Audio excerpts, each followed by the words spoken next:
Olá, seja bem-vindo ao canal Chave de Leitura. No vídeo de hoje a gente vai conversar sobre a autobiografia de Alice B. Toklas, primeiro livro do nosso projeto Ferrante Indica, ano 3. Esse livro foi indicado pela Helena Ferrante nesse livro recente que está saindo aqui no Brasil com o título de As Margens do Ditado, e a Gertrude Stein foi uma escritora norte-americana que viveu bastante tempo em Paris, inclusive esse período que vai ser descrito aqui é relativo à estadia dela ali, a essa temporada dela em Paris.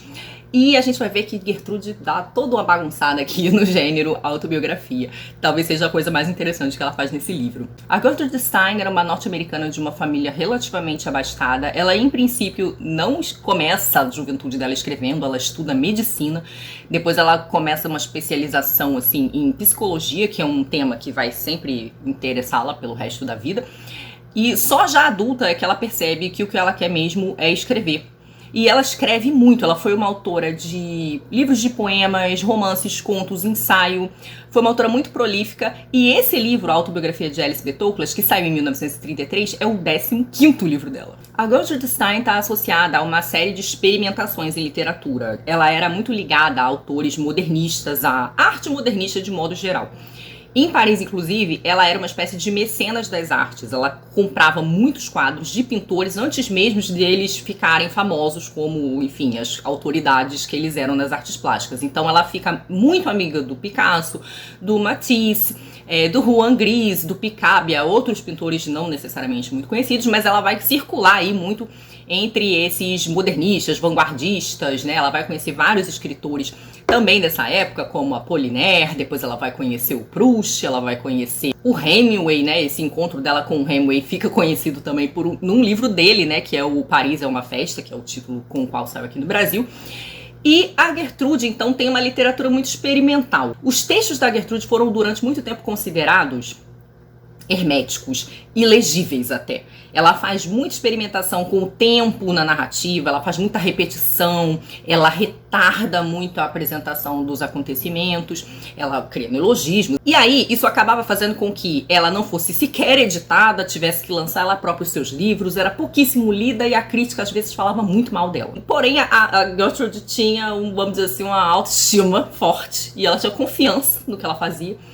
Mas aí ela decide, num determinado momento, fazer esse livro para ser conhecida e vendida. Então ela fala, eu preciso de um livro que me projete, né? Eu preciso de um livro que as pessoas de fato comprem, que as pessoas de fato leem, que as pessoas de fato comentem. E é esse livro aqui, onde ela vai estar uma bela facilitada no estilo.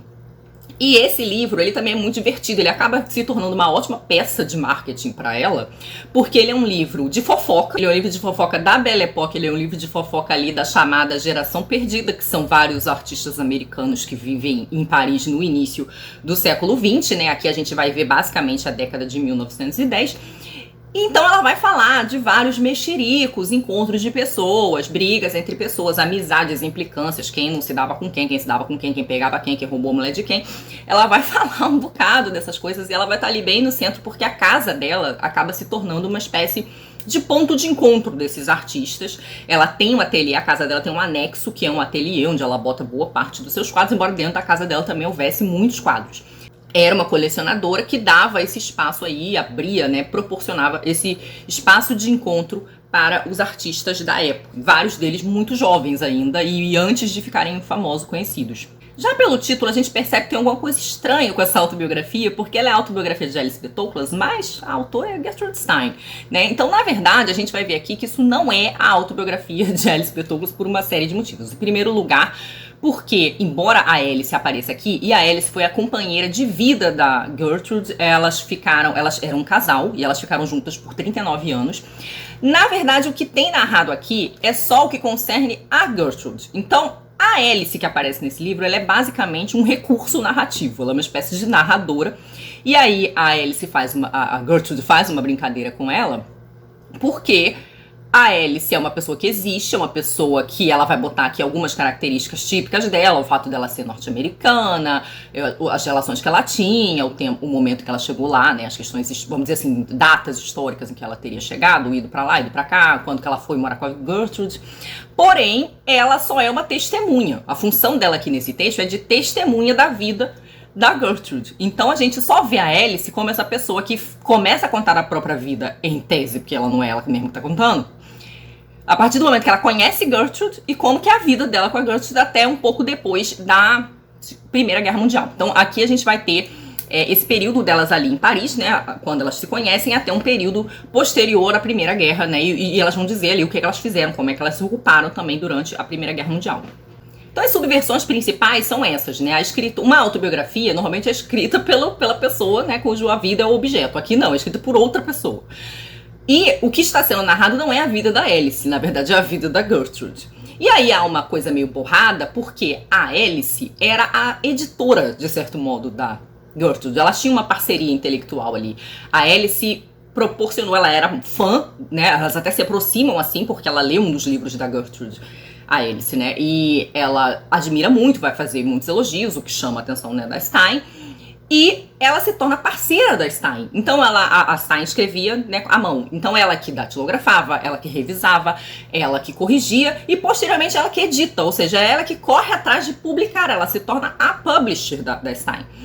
E aí tem essa coisa meio borrada, por quê? Porque embora quem tenha escrito esse livro tenha sido Stein, a Alice muito provavelmente digitou, leu, corrigiu, fez todo esse trabalho que ela estava acostumada a fazer. E isso é muito interessante, a gente conversou sobre isso no clube.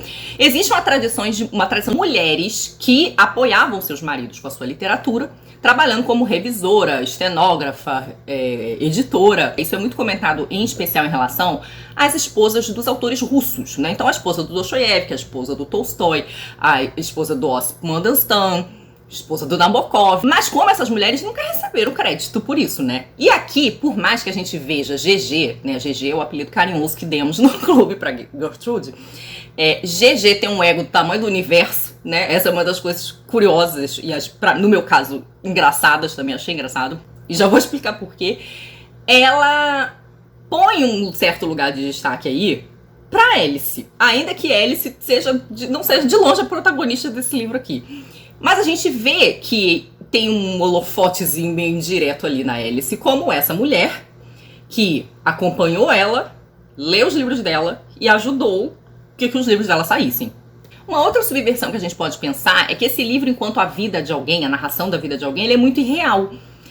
Ele tem muito de coluna social ali na vida delas e nada de ruim acontece. São mulheres que se divertem muitíssimo. GG se diverte o tempo inteiro. Inclusive, quando a guerra começa, ela fala: nossa, apesar de ser a guerra, a gente se divertia tanto, né? A gente viajava. Elas vão prestar um determinado serviço durante a guerra, né? Dirigindo para se eu não me engano, o nome era Fundo Norte-Americano, era algo assim, Fundo Norte-Americano para Feridos Franceses, algo assim. E elas dirigem, então elas levam remédios, levam feridos, levam soldados, elas ficam fazendo, né? Na verdade, a GG que dirige e a Alice ajuda com outras coisas, né? De abastecimento, enfim, logística. E ela faz esse comentário aqui num determinado momento, que apesar de ser a guerra acontecendo, um momento muito triste, elas se divertiram, conheceram pessoas ótimas. Então tem essa coisa meio louca de que tudo termina muito bem, né? Todo mundo é ótimo, tudo que elas conhecem é ótimo, né? Mesmo quando elas falam fulano era muito chato, mas aí a noite foi ótima, né? Então tem essa ironia com o que é real na autobiografia, né? E é isso que vai chamar a atenção, essa questão de realidade, na nossa autora favorita, Helena Ferrante. Então quando ela vai falar das margens do ditado, ela vai dizer que verdade num texto literário não corresponde necessariamente à descrição de fatos reais, que isso já pode ser falseado de algum modo. Que verdade num texto literário é uma coisa muito mais complexa. E ela vai falar desse caso aqui em específico, em que a GG teria visto como a melhor maneira de falar de si pegar uma outra narradora que não é ela mesma. Ainda que ela borre essa coisa aí, porque essa narradora que ela escreve não é uma narradora onisciente ou um narrador personagem que ela cria. É uma pessoa que existe, a companheira dela, que a conhecia muito bem e a conhecia a ponto de conhecer também os seus escritos. Pegando essa pessoa conhecida e tão próxima, a GG pode fazer ironia consigo mesma. Então é aí que entra a parte engraçada de que eu falei pra vocês. Porque a Alice, aqui, personagem, ela começa dizendo que a GG é um gênio. Então ela fala, essa mulher é um gênio. Ela faz vários comentários sobre como a literatura da GG abriu portas, iniciou a literatura moderna. Então existe todo um exagero em relação ao tratamento da própria obra. Eu vou ler um trechinho aqui bem do início da autobiografia, que está na página 9 aqui dessa minha edição, que saiu pela LPM. Devo dizer que apenas 3 vezes em toda a minha vida me deparei com um gênio. E cada vez ouvi uma campainha tocar dentro de mim sem a menor possibilidade de engano. E também devo dizer que cada um desses casos ocorreu antes que houvesse qualquer reconhecimento geral da qualidade de gênio neles existentes. Os 3 gênios a que me refiro são Gertrude Stein, Pablo Picasso e Alfred Whitehead. Conheci muita gente importante, conheci personalidades importantes, mas apenas 3 gênios de primeira grandeza. E no primeiro encontro, em cada caso, algo despertou dentro de mim. Não me equivoquei com nenhum dos 3. Assim começou a minha nova vida de plenitude, né? Então, assim, a vida dela foi transformada quando ela conheceu esses 3 gênios. E dos 3 gênios que ela cita primeiro a Gertrude Stein, né? Então, a Helena Ferrante até vai comentar que ela acha simpaticíssimo isso de a autora chamar a si mesma de gênio. Ela tem uma empatia com essa audácia e ainda se colocar na frente dos outros dois lá, na frente do Picasso, que o outro não sei nem quem é. E aí essa eleição de um narrador que não seja si mesmo, para falar de uma verdade em relação a si mesmo, ela vai ser muito desenvolvida no livro da Ferrante. Em relação a outros escritores, né, a Ferrante vai falar muito sobre como aquele que escreve, né, ou a voz que escreve, ela é uma voz que sai de uma espécie de lugar narcísico. E aí ela vai falar de uma filósofa que ela leu, chamada Adriana Cavareiro, que fala da outra necessária. Ela vai falar sobre como a ideia da outra necessária a inspirou a escrever a tetralogia napolitana, em que a Lenu conta a história da Lila. E aqui, então, a gente vai ter Alice B. Toklas contando entre aspas, a história de Gertrude. Mas ela vai falar, por exemplo, da Virginia Woolf, como a Virginia Woolf fala sobre essa coisa de quando ela narra, ela é outras pessoas, né? Ela tem uma frase da Virginia que ela fala, sou 20 pessoas. Então, como esse lugar da narrativa, e aí quem já leu, por exemplo, o Blanchot vai lembrar muito bem disso, que o lugar de quem escreve, o lugar do autor, ele é esse lugar meio estranho, em que a pessoa meio que sai de si. Ela sai de um lugar meio narcísico. Isso talvez seja uma reflexão um pouco difícil, mas é só pra gente entender qual foi o interesse que a Helena Ferrante teve nessa estratégia narrativa aqui especificamente. Essa questão da verdade, inclusive, ela é discutida aqui no livro pela própria Gertrude numa conversa com o Hemingway, porque aqui ela vai dar uma xoxada no Hemingway.